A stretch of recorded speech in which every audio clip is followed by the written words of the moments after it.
গল্প শুনুন সঙ্গে বাপন চ্যানেলে আপনাদের স্বাগত। আজকের গল্প রবীন্দ্রনাথ ঠাকুরের লেখা খোকাবাবুর প্রত্যাবর্তন। রায়চরণ যখন বাবুদের বাড়ি প্রথম চাকরি করতে আসে তখন তাহার বয়স 12।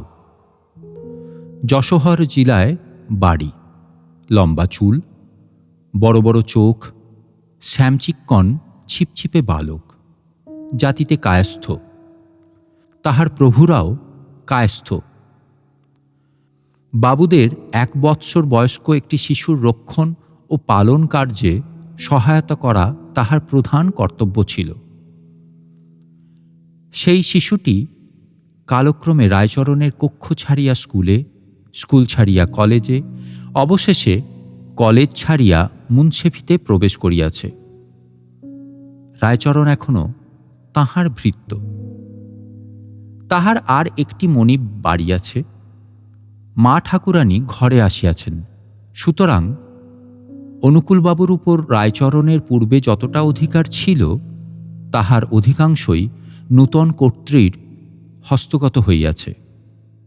কিন্তু কর্ত্রী যেমন রায়চরণের পূর্বাধিকার কতকটা হ্রাস করিয়া লইয়াছেন, তেমনি একটি নূতন অধিকার দিয়া অনেকটা পূরণ করিয়া দিয়াছেন। অনুকূলের একটি পুত্র সন্তান অল্পদিন হইল জন্মলাভ করিয়াছে। এই রায়চরণ কেবল নিজের চেষ্টা ও অধ্যবসায়ে তাহাকে সম্পূর্ণরূপে আয়ত্ত করিয়া লইয়াছে। তাহাকে এমনই উৎসাহের সহিত দোলাইতে আরম্ভ করিয়াছে, এমনই নিপুণতার সহিত তাহাকে 2 হাতে ধরিয়া আকাশে উৎক্ষিপ্ত করে, তাহার মুখের কাছে আসিয়া এমনই সশব্দে শিরশ্চালন করিতে থাকে, উত্তরের কোনো প্রত্যাশা না করিয়া এমন সকল সম্পূর্ণ অর্থহীন অসঙ্গত প্রশ্ন সুর করিয়া শিশুর প্রতি প্রয়োগ করিতে থাকে যে এই ক্ষুদ্র আনুকৌলবটি রায়চরণকে দেখিলে একেবারে পুলকিত হইয়া ওঠে।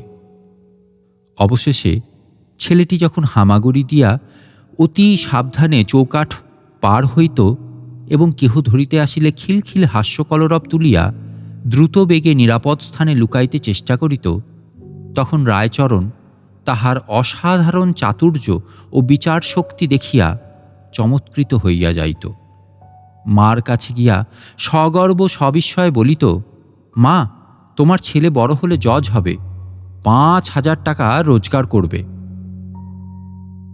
পৃথিবীতে আর কোনো মানব সন্তান যে এই বয়সে চৌকাঠ লঙ্ঘন প্রভৃতি অসম্ভব চাতুর্যের পরিচয় দিতে পারে তাহা রায়চরণের ধ্যানের অগম্য।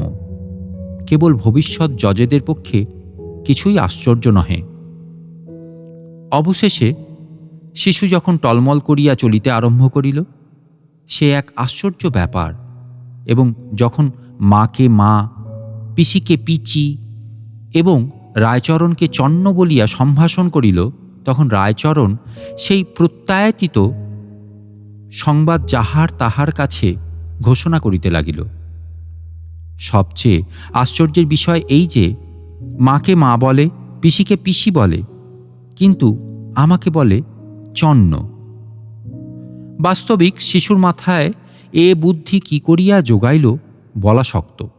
নিশ্চয়ই কোনো বয়স্ক লোক কখনোই এইরূপ অলোক সামান্যতার পরিচয় দিত না, এবং দিলেও তাহার জজের পদপ্রাপ্তি সম্ভাবনা সম্বন্ধে সাধারণের সন্দেহ উপস্থিত হইত। কিছুদিন বাদে মুখে দড়ি দিয়া রায়চরণকে ঘোড়া সাজিতে হইল, এবং মল্ল সাজিয়া তাহাকে শিশুর সহিত কুস্তি করিতে হইত। আবার পরাভূত হইয়া ভূমিতে পড়িয়া না গেলে বিষম বিপ্লব বাধিত। এই সময়ে অনুকূল পদ্মা তীরবর্তী এক জেলায় বদলি হইলেন। অনুকূল তাহার শিশুর জন্য কলিকাতা হইতে এক ঠেলাগাড়ি লইয়া গেলেন। সাটিনের জামা এবং মাথায় একটা জরির টুপি, হাতে সোনার বালা এবং পায়ে 2 গাছি মল পরাইয়া রায়চরণ নবকুমারকে 2 বেলা গাড়ি করিয়া হাওয়া খাওয়াইতে লইয়া যাইত। বর্ষাকাল আসিল। ক্ষুদিত পদ্মা, উদ্যান, গ্রাম, শস্যক্ষেত্র এক এক গ্রাসে মুখে পুরিতে লাগিল। বালুকাচরের কাশবন এবং বন ঝাউ জলে ডুবিয়া গেল। পার ভাঙার অবিশ্রাম ঝুপ ঝাপ শব্দ এবং জলের গর্জনে 10 দিক মুখরিত হইয়া উঠিল এবং দ্রুত বেগে ধাবমান ফেনরাশি নদীর তীব্র গতিকে প্রত্যক্ষগোচর করিয়া তুলিল। অপরাহ্নে মেঘ করিয়াছিল, কিন্তু বৃষ্টির কোনো সম্ভাবনা ছিল না। রায়চরণের খামখেয়ালি ক্ষুদ্র প্রভু কিছুতেই ঘরে থাকিতে চাহিল না, গাড়ির উপর চড়িয়া বসিল। রায়চরণ ধীরে ধীরে গাড়ি ঠেলিয়া ধান্যক্ষেত্রের প্রান্তে নদীর তীরে আসিয়া উপস্থিত হইল। নদীতে একটিও নৌকা নাই, মাঠে একটিও লোক নাই। মেঘের ছিদ্র দিয়া দেখা গেল পরপারে জনহীন বালুকা তীরে শব্দহীন দীপ্ত সমারোহের সহিত সূর্যাস্তের আয়োজন হইতেছে। সেই নিস্তব্ধতার মধ্যে শিশু সহসা একদিকে অঙ্গুলি নির্দেশ করিয়া বলিল, চন্ন ফু। অনতিদূরে সজল পঙ্কিল ভূমির উপর একটি বৃহৎ কদম্ব বৃক্ষের উচ্চ শাখায় গুটিকত কদম্ব ফুল ফুটিয়াছিল। সেই দিকে শিশুর লুব্ধ দৃষ্টি আকৃষ্ট হইয়াছিল।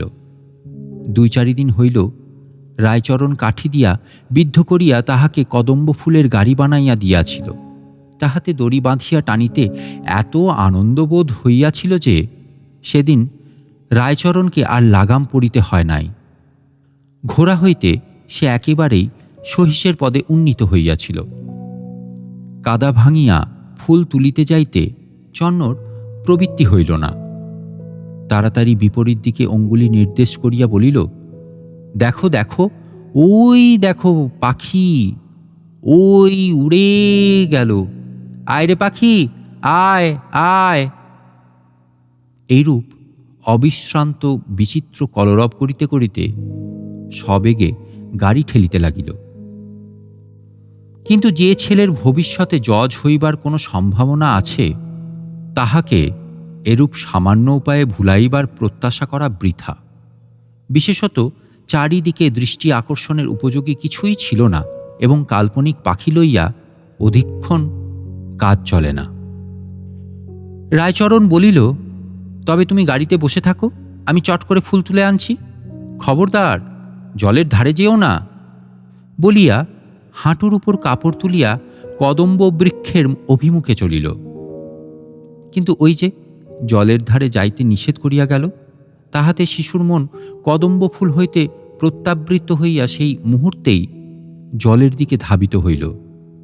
দেখিল জল খলখল ছলছল করিয়া ছুটিয়া চলিয়াছে, যেন দুষ্টামি করিয়া কোন এক বৃহৎ রায়চরণের হাত এড়াইয়া 1,00,000 শিশু প্রবাহ সহাস্য কলস্বরে নিষিদ্ধ স্থানাভিমুখে দ্রুতবেগে পলায়ন করিতেছে। তাহাদের সেই অসাধু দৃষ্টান্তে মানব শিশুর চিত্ত চঞ্চল হইয়া উঠিল। গাড়ি হইতে আস্তে আস্তে নামিয়া জলের ধারে গেল, একটা দীর্ঘ তৃণ কুড়াইয়া লইয়া তাহাকে ছিপ কল্পনা করিয়া ঝুঁকিয়া মাছ ধরিতে লাগিল।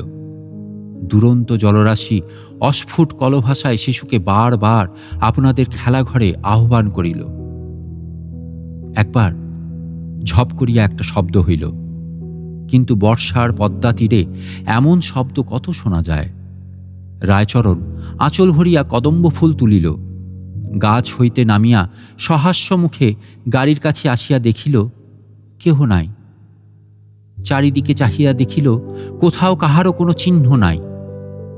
মুহূর্তে রায়চরণের শরীরের রক্ত হিম হইয়া গেল। সমস্ত জগৎ সংসার মলিন বিবর্ণ ধোঁয়ার মতো হইয়া আসিল। ভাঙা বুকের মধ্য হইতে একবার প্রাণপণ চিৎকার করিয়া ডাকিয়া উঠিল, বাবু, খোকাবাবু, লক্ষ্মী দাদাবাবু আমার। কিন্তু চন্ন বলিয়া কেহ উত্তর দিল না। দুষ্টামি করিয়া কোনো শিশুর কণ্ঠ হাসিয়া উঠিল না। কেবল পদ্মা পূর্ববৎ ছলছল খলখল করিয়া ছুটিয়া চলিতে লাগিল, যেন সে কিছুই জানে না এবং পৃথিবীর এই সকল সামান্য ঘটনায় মনোযোগ দিতে তাহার যেন এক মুহূর্ত সময় নাই।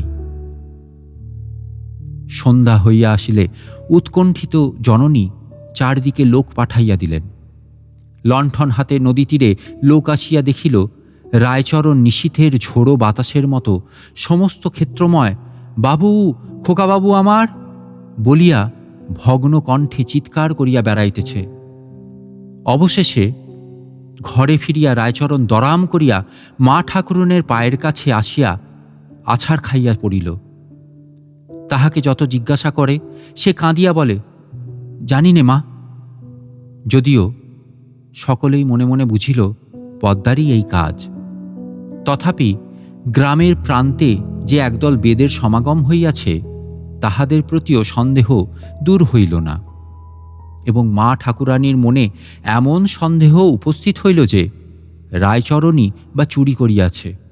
এমনকি তাহাকে ডাকিয়া অত্যন্ত অনুনয়পূর্বক বলিলেন, তুই আমার বাছাকে ফিরিয়ে এনে দে, তুই যত টাকা চাস তোকে দেব। শুনিয়া রায়চরণ কেবল কপালে করাঘাত করিল। গৃহিণী তাহাকে দূর করিয়া তাড়াইয়া দিলেন।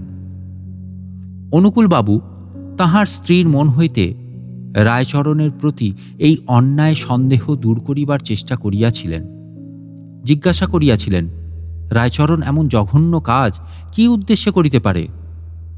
গৃহিণী বলিলেন, কেন, তাহার গায়ে সোনার গহনা ছিল? রায়চরণ দেশে ফিরিয়া গেল। এতকাল তাহার সন্তানাদি হয় নাই, হইবার বিশেষ আশাও ছিল না। কিন্তু দৈবক্রমে বৎসর না যাইতেই তাহার স্ত্রী অধিক বয়সে একটি পুত্র সন্তান প্রসব করিয়া লোকলীলা সংবরণ করিল। এই নবজাতক শিশুটির প্রতি রায়চরণের অত্যন্ত বিদ্বেষ জন্মিল। মনে করিল এ যেন ছল করিয়া খোকাবাবুর স্থান অধিকার করিতে আসিয়াছে। মনে করিল প্রভুর একমাত্র ছেলেটি জলে ভাসাইয়া নিজে পুত্রসুখ উপভোগ করা যেন একটি মহাপাতক। রায়চরণের বিধবা ভগ্নী যদি না থাকিত তবে এ শিশুটি পৃথিবীর বায়ু বেশি দিন ভোগ করিতে পাইত না। আশ্চর্যের বিষয় এই যে এই ছেলেটিও কিছুদিন বাদে চৌকাঠ পার হইতে আরম্ভ করিল এবং সর্বপ্রকার নিষেধ লঙ্ঘন করিতে সকৌতুক চতুরতা প্রকাশ করিতে লাগিল। এমনকি ইহার কণ্ঠস্বর হাস্য ক্রন্দনধ্বনি অনেকটা সেই শিশুরই মতো। একদিন যখন ইহার কান্না শুনিত, রায়চরণের বুকটা সহসা ধরাস করিয়া উঠিত। মনে হইত দাদাবাবু রায়চরণকে হারাইয়া কোথায় কাঁদিতেছে। ফেলনা, রায়চরণের ভগ্নী ইহার নাম রাখিয়াছিল ফেলনা। যথাসময় পিসিকে পিসি বলিয়া ডাকিল। সেই পরিচিত ডাক শুনিয়া একদিন হঠাৎ রায়চরণের মনে হইল, তবে তো খোকাবাবু আমার মায়া ছাড়িতে পারে নাই, সে তো আমার ঘরে আসিয়াই জন্মগ্রহণ করিয়াছে। এই বিশ্বাসের অনুকূলে কতকগুলি অকাট্য যুক্তি ছিল। প্রথম, সে যাইবার অনতিবিলম্বেই ইহার জন্ম। দ্বিতীয়ত, এতকাল পরে সহসা যে তাহার স্ত্রীর গর্ভে সন্তান জন্মে এ কখনোই স্ত্রীর নিজগুণে হইতে পারে না। তৃতীয়ত, এও হামাগুড়ি দেয়, টলমল করিয়া চলে এবং পিসিকে পিসি বলে। যে সকল লক্ষণ থাকিলে ভবিষ্যতে জজ হইবার কথা তাহার অনেকগুলি ইহাতে বর্তিয়াছে। তখন মা ঠাকুরনের সেই দারুণ সন্দেহের কথা হঠাৎ মনে পড়িল। আশ্চর্য হইয়া মনে মনে কহিল, আহা, মায়ের মন জানিতে পারিয়াছিল তাহার ছেলেকে কে চুরি করিয়াছে। তখন এতদিন শিশুকে যে অযত্ন করিয়াছে সেজন্য বড় অনুতাপ উপস্থিত হইল। শিশুর কাছে আবার ধরা দিল। এখন হইতে ফেলনাকে রায়চরণ এমন করিয়া মানুষ করিতে লাগিল যেন সে বড় ঘরের ছেলে। সাটিনের জামা কিনিয়া দিল, জরির টুপি আনিল, মৃত স্ত্রীর গহনা গলাইয়া চুড়ি এবং বালা তৈয়ারি হইল। পাড়ার কোনো ছেলের সহিত তাহাকে খেলিতে দিত না। রাত্রি দিন নিজেই তাহার একমাত্র খেলার সঙ্গী হইল। পাড়ার ছেলেরা সুযোগ পাইলে তাহাকে নবাবপুত্র বলিয়া উপহাস করিত। এবং দেশের লোক রায়চরণের এইরূপ উন্মত্তবৎ আচরণে আশ্চর্য হইয়া গেল। ফেলনার যখন বিদ্যাভ্যাসের বয়স হইল, তখন রায়চরণ নিজের জোত জমা সমস্ত বিক্রয় করিয়া ছেলেটিকে কলিকাতায় লইয়া গেল। সেখানে বহু কষ্টে একটি চাকরি জোগাড় করিয়া ফেলনাকে বিদ্যালয়ে পাঠাইল। নিজে যেমন তেমন করিয়া থাকিয়া ছেলেকে ভালো খাওয়া, ভালো পড়া, ভালো শিক্ষা দিতে ত্রুটি করিত না। মনে মনে বলিত, বৎস, ভালোবাসিয়া আমার ঘরে আসিয়াছ বলিয়া যে তোমার কোনো অযত্ন হইবে, তা হইবে না। এমনি করিয়া 12 বৎসর কাটিয়া গেল। ছেলে পড়াশুনে ভালো এবং দেখিতে শুনিতেও বেশ, হৃষ্ট পুষ্ট, উজ্জ্বল শ্যামবর্ণ, কেশ বেশ বিন্যাসের প্রতি বিশেষ দৃষ্টি, মেজাজ কিছু সুখী এবং শৌখিন। বাপকে ঠিক বাপের মতো মনে করিতে পারিত না, কারণ রায়চরণ স্নেহে বাপ এবং সেবায় ভৃত্য ছিল। এবং তাহার আর একটি দোষ ছিল, সে যে ফেলনার বাপ এ কথা সকলের কাছেই গোপন রাখিয়াছিল। যে ছাত্রনিবাসে ফেলনা বাস করিত, সেখানকার ছাত্রগণ বাঙাল রায়চরণকে লইয়া সর্বদা কৌতুক করিত এবং পিতার অসাক্ষাতে ফেলনাও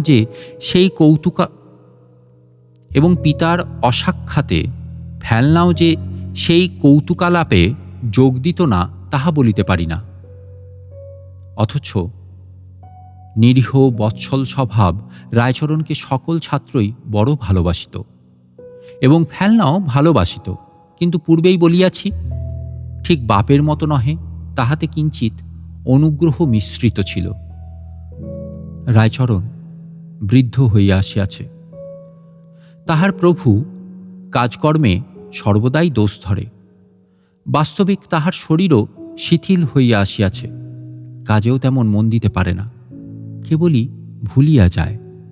কিন্তু যে ব্যক্তি পুরা বেতন দেয়, বার্ধক্যের ওজর সে মানিতে চাহে না।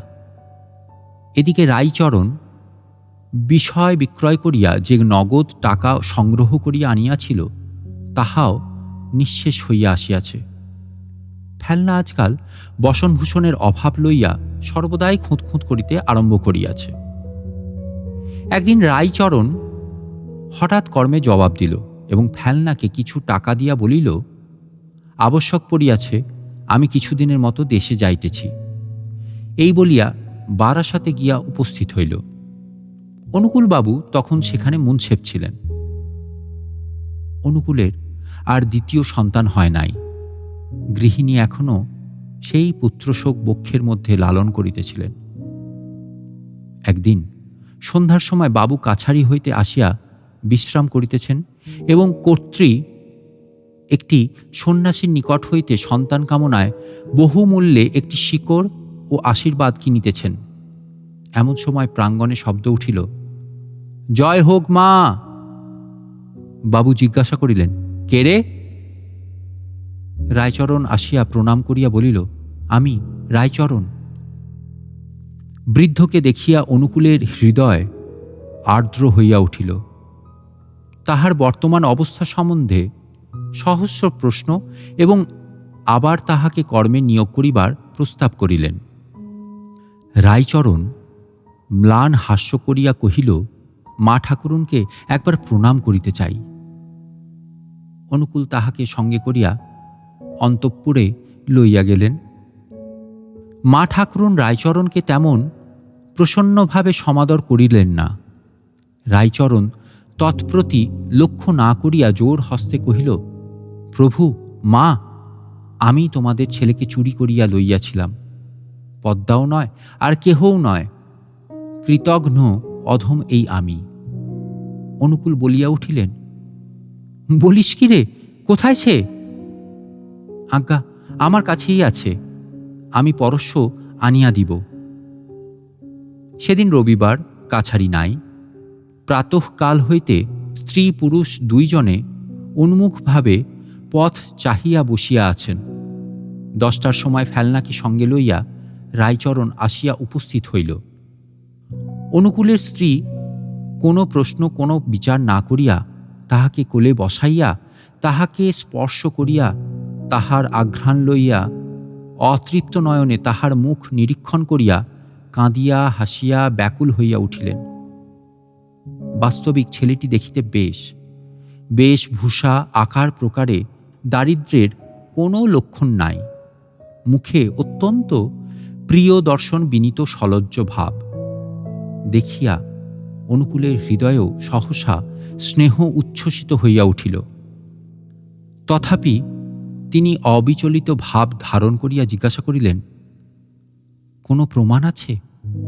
রায়চরণ কহিল, এমন কাজের প্রমাণ কি করিয়া থাকিবে? আমি যে তোমার ছেলে চুরি করিয়াছিলাম সে কেবল ভগবান জানেন, পৃথিবীতে আর কেহ জানে না। অনুকূল ভাবিয়া স্থির করিলেন যে ছেলেটিকে পাইবা মাত্র তাহার স্ত্রী যেরূপ আগ্রহের সহিত তাহাকে আগলাইয়া ধরিয়াছেন, এমন প্রমাণ সংগ্রহের চেষ্টা করা সুযুক্তি নহে। যেমনই হোক বিশ্বাস করাই ভালো। তাছাড়া রায়চরণ এমন ছেলেই বা কোথায় পাইবে? এবং বৃদ্ধ ভৃত্য তাহাকে অকারণে প্রতারণাই বা কেন করিবে? ছেলেটির সহিত কথোপকথন করিয়া জানিলেন যে সে শিশুকাল হইতে রায়চরণের সহিত আছে এবং রায়চরণকে সে পিতা বলিয়া জানিত, কিন্তু রায়চরণ কখনো তাহার প্রতি পিতার ন্যায় ব্যবহার করে নাই। অনেকটা ভৃত্যের ভাব ছিল। অনুকূল মন হইতে সন্দেহ দূর করিয়া বলিলেন, কিন্তু রায়চরণ, তুই আর আমাদের ছায়া মারাইতে পাইবি না। রায়চরণ করজোড়ে গদগদ কণ্ঠে বলিল, প্রভু, বৃদ্ধ বয়সে কোথায় যাইব? কর্ত্রী বলিলেন, আহ থাক, আমার বাছার কল্যাণ হোক, ওকে আমি মাপ করিলাম। ন্যায়পরায়ণ অনুকূল কহিলেন, যে কাজ করিয়াছে উহাকে মাপ করা যায় না। রায়চরণ অনুকূলের পা জড়াইয়া কহিল, আমি করি নাই, ঈশ্বর করিয়াছেন।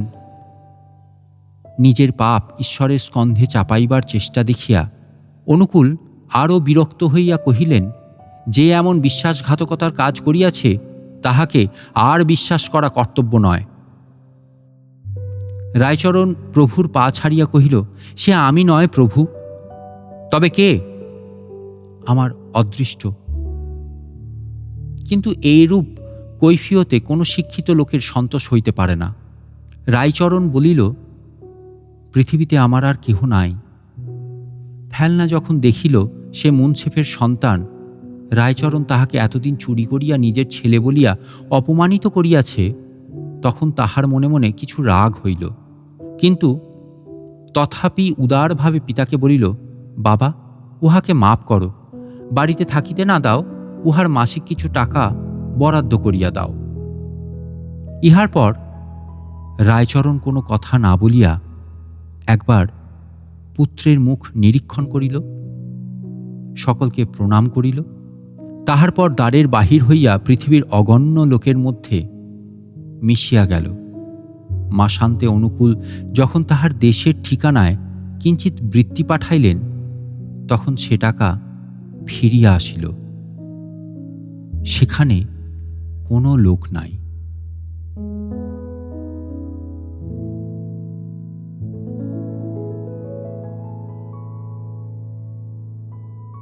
আপনারা শুনছিলেন গল্প শুনুন সঙ্গে বাপন চ্যানেলে আজকের গল্প রবীন্দ্রনাথ ঠাকুরের লেখা খোকাবাবুর প্রত্যাবর্তন। গল্পটি ভালো লেগে থাকলে ভিডিওটিতে লাইক করে এবং চ্যানেলটিকে সাবস্ক্রাইব করে পাশে থাকবেন। আবার দেখা হচ্ছে পরবর্তী গল্পে। আজকের মতো টাটা।